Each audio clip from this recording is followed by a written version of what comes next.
राष्ट्रीय लोक जनता दल के राष्ट्रीय अध्यक्ष उपेंद्र कुशवाहा ने नई शिक्षक बहाली मामले में डोमिसाइल नीति लागू करने को लेकर सरकार पर निशाना साधते हुए उप मुख्यमंत्री तेजस्वी यादव का बिना नाम लिए हुए कहा कि आज जो बिहार के डिप्टी सीएम बने हैं, जो पहले नहीं थे, उसे समय वह कहा करते थे कि बिहार में युवाओं को रोजगार दिया जाएगा और बिहार में डोमिसाइल नीति को लागू किया जाएगा। लेकिन जब सरकार में आ गए तो सब वादे भूल गए और आज युवाओं को रोजगार के लिए भटकना पड़ रहा है और ऐसा लगता है कि सरकार अराजक माहौल में चल रही है। उन्होंने कहा कि सरकार की गलत नीतियों के कारण बिहार के युवाओं को रोजगार नहीं मिला, जबकि दूसरे प्रदेशों के लोगों को बिहार में रोजगार दिया गया।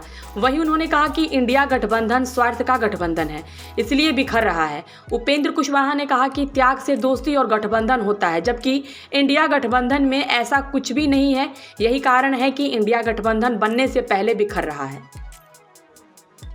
अभ्यर्थियों को नियुक्ति पत्र सौंपेगी सरकार, क्या लगता है? जो आपको भी खबरें आ रही होगी, कई जगहों पे गड़बड़ी की खबरें आ रही, लगता है कि देखिए, सरकार ने लगता है जैसे मजाक किया हो नौजवानों के साथ। एक तो पहले से बहुत घोषणा कर रहे थे डिप्टी सीएम, जब डिप्टी सीएम नहीं थे तब, कि हमारी सरकार आएगी तो डोमिसाइल नीति हम लाएंगे और बिहार के नौजवानों को रोज़गार मिले, इसको हम सुनिश्चित करेंगे।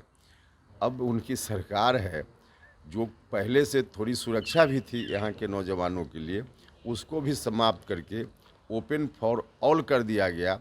नतीजा हुआ कि बिहार के नौजवानों की बड़े पैमाने पर हकमारी हो गई और बगल के प्रदेश के लोग यहाँ आकर नौकरी पा रहे हैं। तो यह तो नौजवानों के साथ खिलवाड़ है। और जिस तरह से रिजल्ट आया है, चारों तरफ से इस रिजल्ट के बारे में नौजवानों के मन में, अभ्यर्थियों के मन में परेशानी दिख रही है। अलग अलग तरह की परेशानी है, अलग अलग तरह का कारण है। अब सरकार आनन फानन में कुछ काम करती है तो नतीजा यही होता है। और इतना ही नहीं, जिनको पहले नियुक्ति पत्र दी जा चुकी है, बहुत सारे लोग हैं जो ऑलरेडी नौकरी में हैं और उनको फिर से नियुक्ति पत्र देकर सरकार दिखावा करना चाहती है कि हमने इतने लोगों को नियुक्ति पत्र दिया है।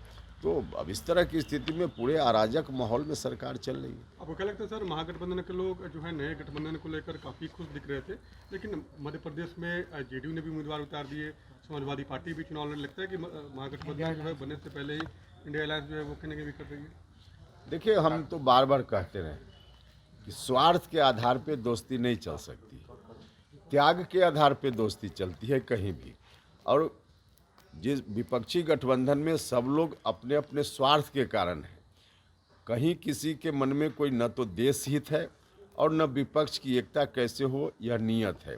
तो स्वार्थ के आधार पे जितनी पार्टी है, सबके नेता के मन में है कि आगे आने वाले दिनों में कोई बात बने तो हम प्रधानमंत्री बने। इस तरह से थोड़े होता है। तो स्वार्थी लोगों का संगठन ऐसे ही बनता है, जो आप देख भी रहे हैं। मिल करके एक बार प्रेस कॉन्फ्रेंस करते हैं कि हम लोग एक हो गए, और एक्शन में देखिए तो फिर अलग अलग हैं लोग। अब बाकी जगह जो चुनाव हो रहा है कई राज्यों में, वहाँ सब पार्टी अलग अलग उम्मीदवार दे रही है। तो इनका कुछ नहीं होना है, ताश के पत्ते की तरह ये इसी तरह से और बिखरेंगे, देखते जाइए। सीट कब तक फाइनल हो जाएगा? क्योंकि लगातार आप भी दिल्ली जा रहे हैं, बड़े नेताओं से मुलाकात हो रही है बीजेपी की। नहीं, दिल्ली आना जाना तो कोई ज़रूरी है कि हमेशा आदमी एक ही काम से दिल्ली जाता है, वो अलग विषय है। लेकिन सीट शेयरिंग का मामला हम लोगों के बीच निश्चित रूप से बिना कोई परेशानी का हो जाएगा, उसमें कोई दिक्कत नहीं है, कर लेंगे हम लोग।